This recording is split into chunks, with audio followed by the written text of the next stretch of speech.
Hi అండి, నా పేరు నానిస్వామి. నేను కడప జిల్లా వెల్లాల గ్రామము, రాజపాలెం మండలము, వైఎస్ఆర్ కడప జిల్లాలో ఉన్నటువంటి చినకేశవ శ్రీ సంజీవరాయ మరియు శ్రీ భీమలింగేశ్వర స్వామివారి దేవస్థానానికి విచ్చేస్తున్నాను. ఈ దేవాలయము చాలా పురాతనమైనది, ప్రసిద్ధి అయినది. ఈ యొక్క ఆంజనేయ స్వామి వారు 5 అడుగుల నుంచి 15 అడుగుల ఎత్తు వరకు పెరుగుతూ వచ్చారు. ఈ ఆంజనేయ స్వామి వారి దగ్గరికి భక్తులు వచ్చి తమ క్లిష్టమైనటువంటి కోరికలన్నీ కూడా చెప్పుకుని వెళ్ళడం వల్ల ఆ కోరికలు తీరుతూ ఉంటాయి. తీరడం వలన స్వామివారిని మరలా వచ్చి దర్శించుకుంటారు. ఈ ఆలయము పునర్నిర్మాణంలో ఉంది. ఈ చెన్నకేశ్వర స్వామివారి దేవాలయం దగ్గరే కళ్యాణ మండపం కూడా కట్టున్నారు. ఇక్కడే వృద్ధాశ్రమం కూడా దగ్గరలోనే ఉన్నది.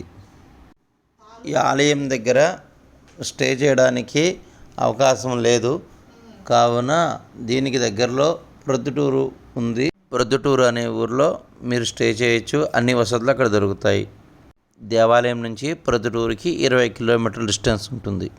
వెల్లాల సంజీవరాయ ఆంజనేయ స్వామివారు ప్రతి శనివారం విశేషమైనదిగా పూజిస్తారు స్వామివారిని. ఈ శనివారం నాడు ఈ దేవాలయంలో వచ్చిన భక్తులందరికీ కూడా విశేష అన్నదానం జరుగును.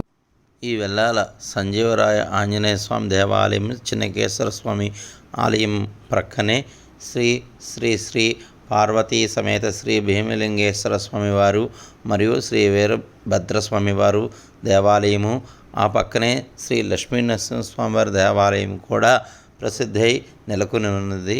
ఈ యొక్క ఆలయ ప్రాంగణంలో మారేడు చెట్టు, అలాగే నవగ్రహాలు, అలాగే ప్రసిద్ధమైనటువంటి నాగదేవతలు స్వామివారి యొక్క ఈ ఆలయంలో స్వామివారు ముందుగా విఘ్నేశ్వర స్వామివారు తూర్పు ముఖంగా ఉంటారు.